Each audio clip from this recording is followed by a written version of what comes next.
അളിയൻ കാര്യമൊന്നും അറിഞ്ഞില്ലേ? ഇല്ല. എന്നാൽ ഇനി ഞാനത് പറയാം, ആരും ഞെട്ടരുത്. ജനങ്ങളൊക്കെ കേൾക്കാൻ കൊതിച്ചിരുന്ന വാർത്ത വന്നിരിക്കുന്നു. പെട്ടെന്ന് വായിക്കേ. രനാസുനയുടെ ഫേസ്ബുക്ക് പേജ് അടിച്ചുപോയി എന്നൊരു വാർത്ത വരുന്നു.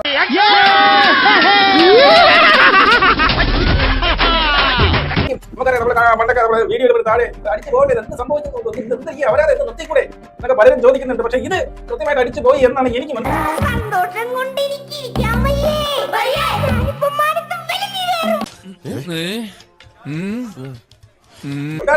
ഇതായിരുന്നു അവരുടെ ഫേസ്ബുക്ക് പേജ്, രേണു സുധി എന്ന് പറയുന്ന ഫേസ്ബുക്ക് പേജ്. അതിപ്പോ ആ ഫേസ്ബുക്ക് പേജിൽ ഇപ്പോൾ കാണുന്നത് രേണു സുധി ഒഫീഷ്യൽ എന്നൊക്കെ ഉണ്ട്. പിന്നെ അനുശ്രീ പി എന്ന് പറയുന്ന ഒരു അക്കൗണ്ടാണ്.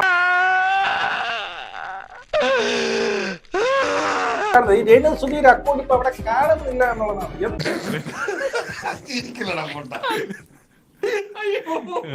ശവത്തേല് ബ്ലേഡ് വെച്ച് കീറില്ല എന്റെ നായരെ.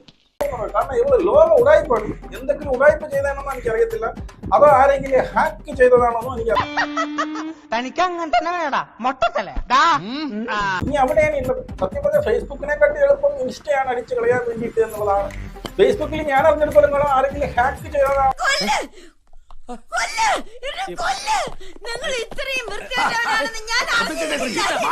പക്ഷെ പോയിട്ടുണ്ടെങ്കിൽ, അങ്ങനെ ഹാക്ക് ചെയ്തിട്ടുണ്ടെങ്കിൽ ഇത് തിരിച്ചു പിടിക്കാൻ വലിയ പാടെന്നാണ്.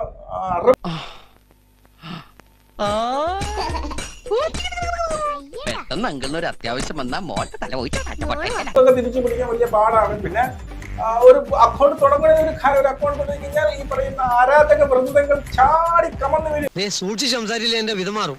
ആളാരാണെന്നൊന്നും ഞാൻ നോക്കൂല. Mind your words, okay? ഒന്ന് പോയേ, ആരാ ഇയാള്? എന്നാ ഞങ്ങൾ അങ്ങ് ഇറങ്ങട്ടെ. ആയിക്കോട്ടെ, സന്തോഷായി. സബ്സ്ക്രൈബ് ചെയ്തേക്കണേടാ പൊന്നു മോനെ.